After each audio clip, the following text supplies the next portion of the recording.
Subscribe कीजिए इस channel को और घंटी का बटन दबाइए लेटेस्ट वीडियो देखने के लिए। मलिया के बेटेवा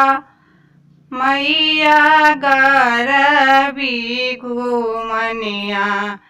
हे मंदिर पारा मैया के फूल बोना लाबै हे मंदिर पारा मैया के गजलोना लाबै हे मंदिर पारा मलिया के बेटा मैया गरबी घूमनिया हे मंदिर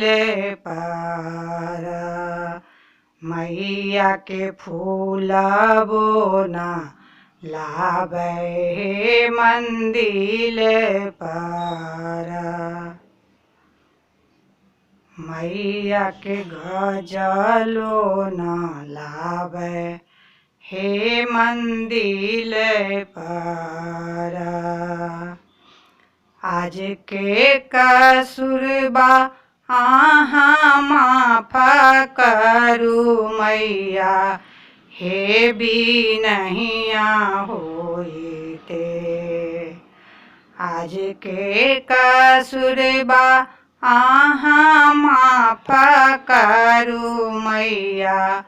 हे भी नहिया होइते फूल बालोर के ले आएब हे भी नहिया होइते गजला गोथ के पेनाएब हे भी नहिया होइते चमरा के बेटा मैया गरबी घूमनिया हे मंदिर पारा मैया के ढोल ना बजाबै हे मंदिर पारा मैया के बजना ना बजाबै हे मंदिर पारा आज के कसुरा आहाँ माफ करू माता हे भी नहिया होइते ढोल आनी का बजाएब हे भी नहिया होइते बजनायानी का बजाएब हे भी नहिया होइते दर्जी के बेटवा मैया गरबी घूमनिया हे मंदिर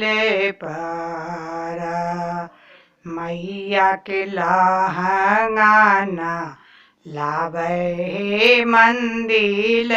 पारा मैया के चुंदरी ना लाबै हे मंदिर पारा आज के कसुरबा आहाँ माफ करू मैया हे भी नहिया होइते लहंगायानी का पेनाएब हे भी नहिया होइते चुंदरियानी का पेनाएब हे भी नहिया होइते भक्ता के बेटी मैया गरबी घूमनिया हे मंदिर पारा मैया के खोइछो ना भराबै हे मंदिर पारा मैया के खोइछो ना भरावे हे मंदिर पर। आज के कसूर आहा माफ करू मैया हे भी नहिया होइते। खोइछायानी का भराएब हे भी नहिया होइते। सिंदूरायानी का पेनाएब हे भी नहिया होइते। बिंदियायानी का सटाएब हे भी नहिया होइते। घुघरियानी का पूजाएब हे भी नहिया होइते।